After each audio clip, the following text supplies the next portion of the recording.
Olá, meninas e meninos! E hoje nós vamos falar de quê? De série de Bowen. O que seria a série de Bowen? Bom, essa pergunta foi feita por Joyce Leal, tá? A série de Bowen é um método de classificação para os tipos de magmas, tá?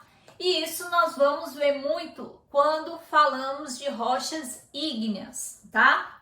Então vamos lá. A série de Bowen, ela foi criada por Norman Bowen, tá? Que foi, na época, um petrólogo canadense, né? Que nasceu em 1887 e estudou essa série durante o período de 1920 até 1950, tá? Bom, o que ele quis propor com esse método, né? Ele quis definir qual era o comportamento dos magmas, tá?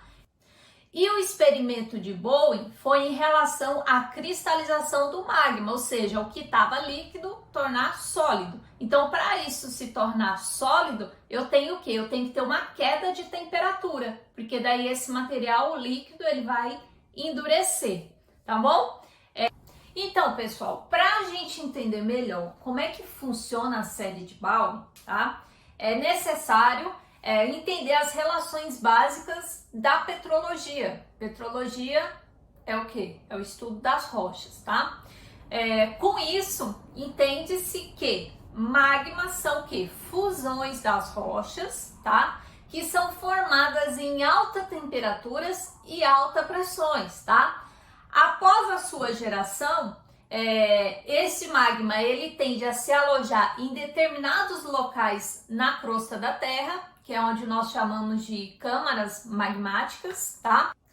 E desta forma, eles iniciam um processo lento, gradual e contínuo de resfriamento e cristalização do magma. Ou seja, o que é líquido, eu vou tornar sólido. Para que isso aconteça, eu tenho que baixar a temperatura, tá?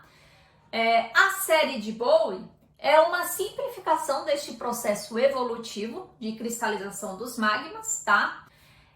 Essa série, portanto, é um modelo de cristalização fracionada, tá? Que resulta na mudança de composição química dos magmas remanescentes. Por quê, gente? Porque eu tenho a formação de minerais diferentes. Existem dois tipos de série de reação de cristalização, tá? Que levam em consideração o quê? A temperatura de formação dos minerais. Então, eu tenho a série contínua e a série descontínua, ok? Então, galera, a série de reação descontínua, ela é representada pela diminuição da temperatura. E quando ocorre a diminuição da temperatura, o mineral anterior formado, tá? Ele vai reagir com o líquido residual magmático e vai formar o quê? Um novo mineral, tá? Com composições químicas e estruturas diferentes, tá? Coloca a figura aí, editor, por favor. Podem observar aí na figura, na reação descontínua, o que vai ocorrer primeiro, né? Primeiro eu tenho a cristalização da olivina, tá? Após a cristalização deste mineral, a olivina, a composição do magma ele vai ficar relativamente pobre em ferro e magnésio também. E vai ser enriquecido com sílica, tá? Então, a partir daí eu tenho o quê?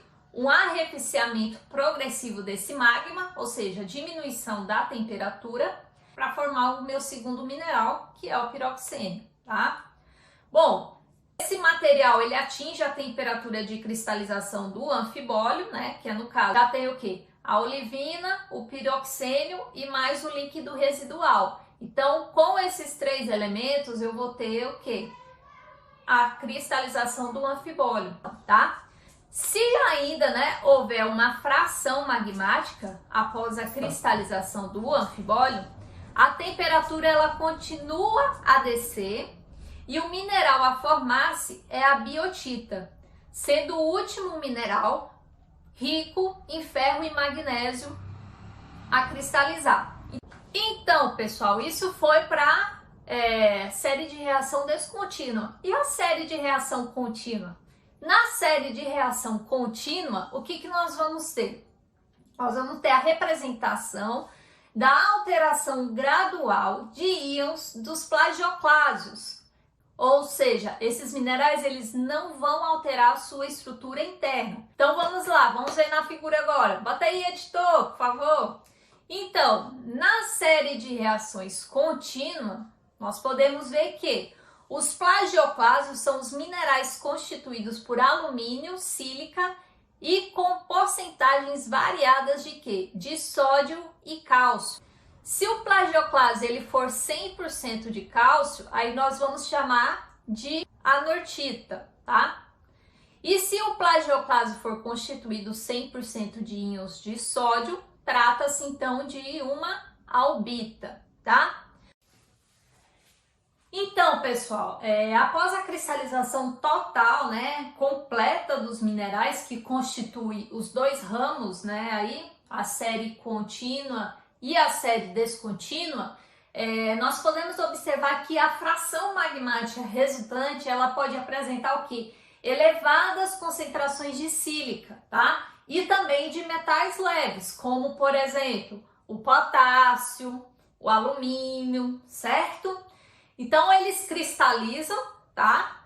Posteriormente, até o esgotamento total daquele magma residual, e aí eu tenho a formação dos minerais como feldespato potássico, a muscovita e por fim o quartzo, né? Que é um dos minerais mais comuns aí na crosta terrestre, tá? Este processo de cristalização fracionada, há a formação de importantes depósitos minerais mundiais pela deposição diferencial dos cristais, tá? Lá no fundo das câmaras magmáticas, tá? Então é isso, galera.